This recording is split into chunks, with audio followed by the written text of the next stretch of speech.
દાદા જય પ્રભુ શ્રી રામ જય કષ્ટભંજન દેવ. પેલા તો ગેમ શો બધા ઈ ગયો ભાઈ મોજમાં ને, તો ભલે દાદાની મોજમાં જ રહેવાનું ને દાદાની ભક્તિમાં લીન રહેવાનું ભાઈ. ભજન જેવી મોજ નથી વાલા. મિત્રો, આજનો વિડીયો સ્પેશિયલ એટલા માટે બનાવ્યો છે કારણ કે ઘણા બધા માતાઓ બહેનો વડીલો ના મેસેજ જતા કમેન્ટ્સ હતી કે સ્ત્રીઓ હનુમાનજીની પૂજા કરી શકે કે નહીં, હનુમાન ચાલીસા કરી શકે કે નહીં, દાદાના પાઠ કરી શકે કે નહીં, હનુમાનજીના વ્રત કરી શકે કે નહીં, સાધના કરી શકે કે નહીં, મંદિરમાં જઈ શકે કે નહીં, અંદર પ્રવેશ કરી શકાય કે નહીં, અમુક દિવસો દરમિયાન શું ધ્યાન રાખવું પડે દાદાની પૂજા દરમિયાન, કે શું બોલી શકાય કે નહીં. મિત્રો, તમામ કન્ફ્યુઝન જેટલું પણ હશે ને, તમારો બધા જ પ્રશ્નનો જવાબ આજના વિડીયોમાં દેવો છે. તો મિત્રો, આ વિડીયો શરૂ કરીએ પહેલાં શોર્ટમાં નાનકડી માહિતી આપીને આપણે પૂરું કરી દઈએ. જેમ કે વિડીયોને ફટાફટ તમામ ભાઈઓ બહેનો સુધી, મિત્ર સર્કલ સુધી, માતાઓ બહેનો સુધી શેર કરી દેજો, કારણ કે એ લોકોને પણ ખ્યાલ આવે આ બાબતો વિશે. વોટ્સએપ, ફેસબુક અને ગ્રુપ દ્વારા શેર કરી દેજો. વિડીયો ગમે તો લાઇક કરી દેજો. હજી સુધી સબસ્ક્રાઇબ ન કર્યું હોય તો જમણી બાજુ રાઈટ સાઈડમાં સબસ્ક્રાઇબ દબાવી દેજો, જેનાથી મારા નવા વિડીયો તમારા સુધી પહોંચે. Membership button, thanks button, social media બધી ડિટેલ ડિસ્ક્રિપ્શનમાં આપેલી છે ભાઈ.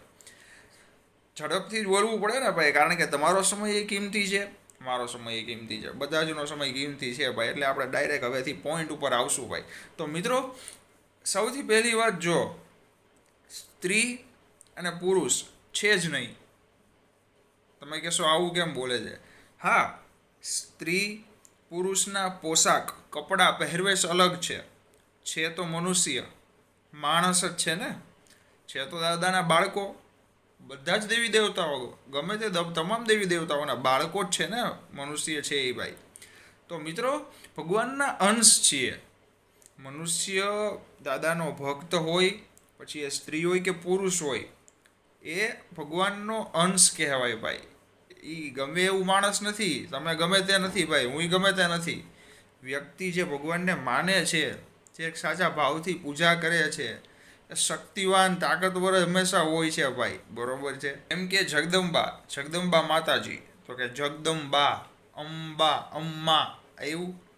પાર્વતી માં, સીતા માતા, અંજની માતા, એ પણ સ્ત્રી જ હતા ને. બરોબર છે. મિત્રો, સ્ત્રી એક શક્તિ છે, નારી શક્તિ કહેવાય સ્ત્રીને. અને આમ પણ લખેલું જ છે હનુમાન ચાલીસામાં કે જો યહ પડે હનુમાન ચાલીસા હોય સિદ્ધિસા ખી ગૌરીસા. શું લખ્યું છે? જો સ્ત્રી પડે હનુમાન ચાલીસા, પુરુષ પડે હનુમાન ચાલીસા, કિન્નર પડે હનુમાન ચાલીસા, બાળક પડે, વૃદ્ધ પડે, કાંઈ નથી લખ્યું ભાઈ. જો શબ્દ છે, એનો શું મતલબ? બધા જ આવી ગયા કે જો યહ પડે હનુમાન ચાલીસા હોય સિદ્ધિસા ખી ગૌરીસા. બધા જ લોકો વાંચી શકે. સ્ત્રી પણ કરી શકે, પુરુષ પણ કરી શકે, બાળક કરી શકે ને વૃદ્ધય કરી શકે. અને દાદાના બધા જ પાઠ સ્ત્રી કરી શકે ભાઈ. શું કામ ન કરી શકે? દાદાના વ્રત પણ કરી શકાય, બધા પાઠ પણ કરી શકાય. આ બધા માતાઓ બહેનો કહેતા હોય છે કે કરણભાઈ, ઘણા લોકો એમ કહેતા હોય છે કે અમે આ સાંભળ્યું, અહીંયા સાંભળ્યું કે સ્ત્રી આમ ન કરાય, તેમ ન કરાય, ઓમ ન કરાય. જો હું તમને એક ભાઈ તરીકે કહું છું કે તમે બધાનું સાંભળશો ને ગાંડા થઈ જશો. ઘણા લોકો ઘણું બધું કહેશે તમને, આડાવડું, આમ કરાય, આમ ન કરાય, આમ કરાય, આમ ન કરાય. પણ હું જે કહું છું ને, મારું ઘરનું બનાવેલું પોતાનું નથી. એવા શક્તિશાળી, પાવરફુલ અમારા ગુરુજી પણ છે. અને ઘણા બધા એવા સિદ્ધ સાધુ સંતો પાસે પણ હું ગયો છું ને હજી જ આવું છું. મિત્રો, એની તાકાત ખાલી તમે એકવાર અનુભવ કરો ને, જોવો ને, એટલે તમે જિંદગીમાં મહિને 10 વાર ત્યાં દર્શન કરવા જાશો ભાઈ. ગેરંટી સાથે લખીને દઉં. એટલી તાકાત મેં તો અનુભવ કરેલો છે ને, જોયેલું છે ભાઈ. એમના મુખે સાંભળેલું છે, એમને કથાકારોના મુખે સાંભળેલી વાત જ મારા બધા જ વિડીયોમાં હશે. મારું પોતાનું ઘરનું બનાવેલું નહીં હોય કાંઈ ભાઈ. અને હનુમાનજીની વાતો છે એ થોડું કાંઈ એમ ગમે તે મોઢે મન ફાવે, મજા આવે એ કહી દેવાય ભાઈ. બરોબર ને? પાપ લાગે તો મને પડે ને પાપ એનું. ગમે તે મારામાં ક્યારેય કહેવાનું નહીં આવે. મિત્રો, નિયમ પાળવા પડે, સ્ત્રીઓને નિયમ પાળવા પડે. પણ ક્યારે? કોઈ પણ એક પદવી માટે, એક સિદ્ધિ માટે, એક સાધના માટે જ્યારે એ માતા બહેન બેઠા હોય તો એને નિયમ પાળવા પડે. બરોબર છે? કોઈ પદવી જોઈ છે, કોઈ સંકલ્પ લે છે, કોઈ સિદ્ધિ છે, કોઈ કામ પૂરું નથી થતું, સાધના કરવી છે, તો નિયમ પાળો. બાકી ભક્તિ માટે કોઈ નિયમની જરૂર નથી, બરોબર છે. ઘણા લોકો કહેશે, અને આ હકીકતની વાત છે, ખાલી ભક્તિ ભાવથી તમે સાચા ભાવથી દાદાની પૂજા કરવી હોય તો કરો, બિંદાસ, કોણ ના પાડે તમને. મિત્રો ઘણા લોકો પૂછતા હોય છે કે હનુમાનજીનો ફોટો ઘરમાં કઈ દિશામાં રાખી તો સારું રહે.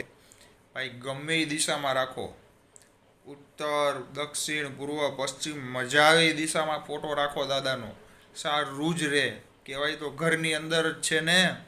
અને દક્ષિણ દિશામાં રાખવાનું લોકો શું કામ કહેતા હોય છે?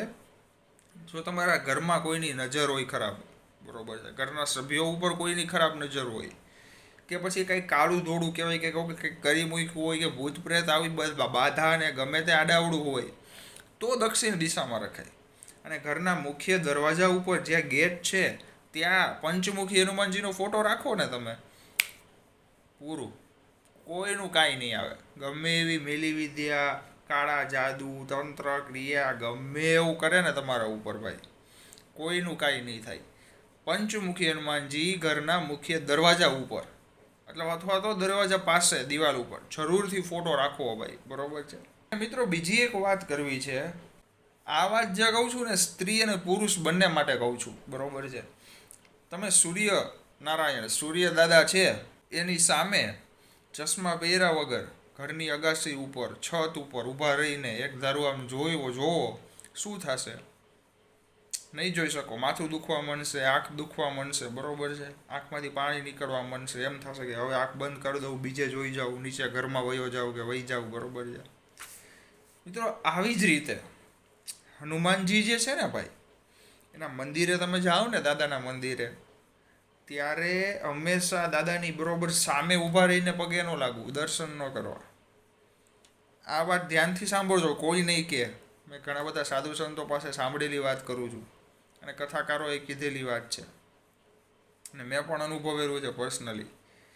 તમે દાદાના મંદિરે જાઓ ને, એની બરોબર મૂર્તિની દાદાની સામે નહીં ઊભું રહેવાનું, થોડું સાઈડમાં ઊભું રહેવાનું, પછી દર્શન કરવાના.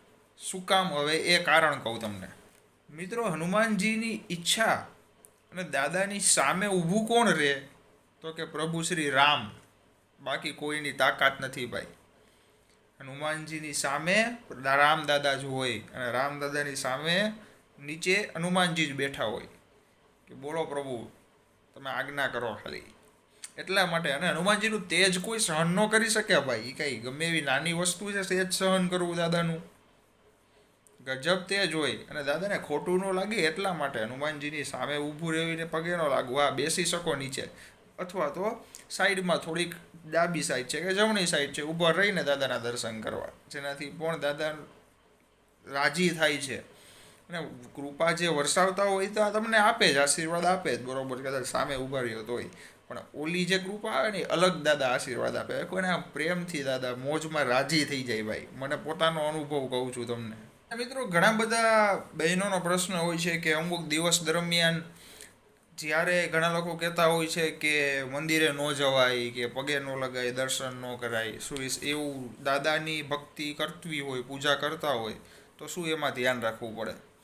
તો જુઓ, એ દિવસ દરમિયાન છે ને, મંદિરે જવામાં કોઈ ખોટું નથી, બરોબર છે, પણ હનુમાનજીના કોઈ પાઠ ન કરી શકાય, અથવા તો દાદાના કોઈ વ્રત ન કરી શકાય એવું માનવામાં આવે છે. હું પોતાનું નથી કહેતો, ઘરનું બનાવેલું કે મેં પોતે નક્કી કરેલું તમને કહી દઉં, ના, એવું નથી. ઘણા બધા સિદ્ધ સાધુ સંતો, કથાકારો પાસે સાંભળેલી વાણી છે, બરોબર છે, વિથ પ્રૂફ છે મારી પાસે. એ લોકો કહેતા હોય છે ને કાંઈક હશે. અને મિત્રો હનુમાનજી છે ને અખંડ બ્રહ્મચારી, બાલ બ્રહ્મચારી છે, એટલા માટે, બીજી કોઈ વાત નથી. અને ઘણા કહે છે કે સ્ત્રીઓ, ઘણા માતાઓનો, બહેનોનો પ્રશ્ન હતો કે સ્ત્રીઓ હનુમાનજીનું મંદિર છે એમાં અંદર જઈને તેલ ચડાવી શકે કે દાદાને સ્પર્શ કરી શકે? તો ના ભાઈ. એ ઘણા ટાઈમથી, ઘણા સમયથી લોકો માનતા આવ્યા છે, અને ઘણા સાધુ સંતો, કથાકારોએ પણ કીધેલું છે. કારણ કે દાદા બ્રહ્મચારી છે એટલા માટે, બીજું કોઈ કારણ નથી. પણ દાદાની પૂજા કરી શકો તમે. હનુમાન ચાલીસા, બજરંગ બાણ, હનુમાન બાહુક છે, હનુમાન અષ્ટક છે, બધા પાઠ દાદાના કરી શકે સ્ત્રીઓ. સ્ત્રી પુરુષ બંને દાદાના બાળકો જ છે ભાઈ. હું તો ઘણા વિડીયોમાં કહું છું. અને નિયમ પાળવા માટે બ્રહ્મચર્ય તો તો બ્રહ્મચર્ય ક્યારે પાળવું આ વસ્તુ ઘણા લોકો હજી નથી સમજતા ભાઈ. સ્ત્રી અને પુરુષ બંને માટે કહું છું, બરોબર છે. તમે હનુમાન દાદાની સાધના કરો, હનુમાનજીની તમે સાધના કરો છો તો પાળવું પડે. અમુક સંકલ્પ લઈને કામ કરો છો, અનુષ્ઠાન લ્યો છો, કામ પૂરું ન થાય દાદા ત્યાં સુધી હું આ વસ્તુ નહીં ખાવ કે આ નહીં કરું, બાધા લ્યો કે ગમે તે કરો, તો બ્રહ્મચર્ય પાળવું પડે. અને એ વસ્તુ સહેલીય નથી ભાઈ, બરોબર છે. તો દાદાની સાધના કરેલી છે 2 વખત ભાઈ, બરોબર. પહેલાં તમારે માઇન્ડ સ્ટ્રોંગ કરવું પડે. અને બ્રહ્મચર્યનો મતલબ આપણે બધા જે સમજો છો તમે એ એક વસ્તુ નથી. કાનનું, આંખનું, બોલવાનું બધું કંટ્રોલ, માઇન્ડની કંટ્રોલ ઉપર રાખવું પડે. નહીં તમે એકવાર કંટ્રોલ કર્યું એટલે કોઈની તાકાત નથી એ તોડી શકે ભાઈ. અને અમુક સમય સુધી જ પાલન કરો તો પણ ચાલે, એવું નથી આખી જિંદગી કરો. હું રહ્યો ભાઈ, હું થોડો કાંઈ અખંડ બ્રહ્મચારી છું ભાઈ, બરોબર છે. જ્યાં સુધી લગ્ન ન થાય, બરોબર છે. હા, અત્યારે મારા લગ્ન નથી થયા એટલે હું પાલન કરી શકું. લગ્ન પછી તમે બ્રહ્મચર્યનું પાલન ન કરો તો ચાલે, પણ એક લગ્ન પછી પણ એક છે ને એની રીત છે ભાઈ, કે સંયમ સાથે રહેવું એમ. જે છે એવું ચોખ્ખું કહીશ ભાઈ, મને કોઈ શરમ નથી. અને ચોખ્ખું વાત કરીએ ને ચોખ્ખા શબ્દમાં તો જ સામેના વ્યક્તિને સમજાય. અને હું કંઈ ખરાબ વાતો કરતો નથી ભાઈ, બરોબર છે. જે યુટ્યુબના લોકો, માતાઓ, બહેનો, વડીલો, ભાઈઓ મારા વિડીયો જોવે છે, મારું પરિવાર છે, અને એ લોકોને સાચી દિશા, સાચો માર્ગ બતાવવો કે ભાઈ, કારણ કે એ લોકો મારા ઉપર ભરોસો છે તમારા બધાનો, બરોબર છે. એ ભરોસો ઉપર મારે ઊભું રહેવું પડે. અને હું રહેવાનો છું ને રવેય છું ભાઈ. એ ક્યારેય તોડવાનું મારામાં નહીં આવે, બરોબર છે. તો તમારા પ્રશ્ન આઈ હોપ કે ક્લિયર થઈ ગયા હશે. અને ઘણા બધા લોકોને એ પણ પ્રશ્ન હોય છે, પતિ પત્ની હોય, લગ્ન થઈ ગયા હોય તો દાદા ઓછી કૃપા કરે એવું હોય. આવું કોકે મને કમેન્ટ કરેલી હતી, અને ઇન્સ્ટામાંય 1-2 લોકોએ લખેલું હતું. મિત્રો એવું ન હોય ભાઈ. ગ્રહસ્થ જીવનમાં હોય કે લગ્ન ન થયા હોય, બરોબર છે, કુંવારા હોય કે કુંવારી હોય, બંને સ્ત્રી પુરુષની વાત કરું છું. દાદા એના ભક્તનો ભાવ જોવે છે, એ નથી જોતા કે લગ્ન થઈ ગયા છે કે નથી થઈ ગયા. હા, લગ્ન ન થયા હોય ત્યાં સુધી તમે સંયમથી રહ્યો તો એની વધારે દાદા આશીર્વાદ મળે તમને. એ વાત સાચી છે, ખોટી નથી ભાઈ, 100%ની વાત છે. પણ કહેવાય કે એક ભાવ સાચો રાખો અને સંયમથી ચાલો, બરોબર છે. પરમાત્માના ભગવાનના અંશ છીએ આપણે ભાઈ. ગમે તે ધારે તે કરી શકો તમે. પ્રભુ શ્રી રામનું નામ લ્યો, હનુમાનજીનું નામ લઈને કામ કરવાનું ચાલુ કરો, 100 નહીં પણ 10 કરોડ ટકા ગેરંટી દઉં પૂરું થાય ને થાય જ ભાઈ. તો મિત્રો, એક ભાવ સાથે દાદાની પૂજા કરો, ભક્તિ કરો, બરોબર છે. એ જ સાચી વસ્તુ છે ભાઈ, એ જ સાચું છે, તો જ બધું થાય. અને તમારાથી કાંઈ નિયમ પાલન નથી થતા, મંત્ર જાપ નથી થતા, કાંઈ નથી થતું, કાંઈ વાંધો નહીં. હાલો, નામ બોલી તો શકો ને, એ ન થાય. નામ તો લઈ શકો ને, Ram Ram Ram Ram Ram Ram Ram. 2 minute, 1 minute, 10 second, 5 second, દિવસમાં 24 કલાક છે, 5 સેકન્ડ કહું છું હું તો તમને ભાઈ. 5 સેકન્ડ રામ રામ બોલશો ને તોય તમારું બધું સુધરી જશે ભાઈ. જે સારું ઓલરેડી હોય તો બેસ્ટ કહેવાય, તો એમાંથી વધારે સારું થશે. આ હકીકત છે વાલા.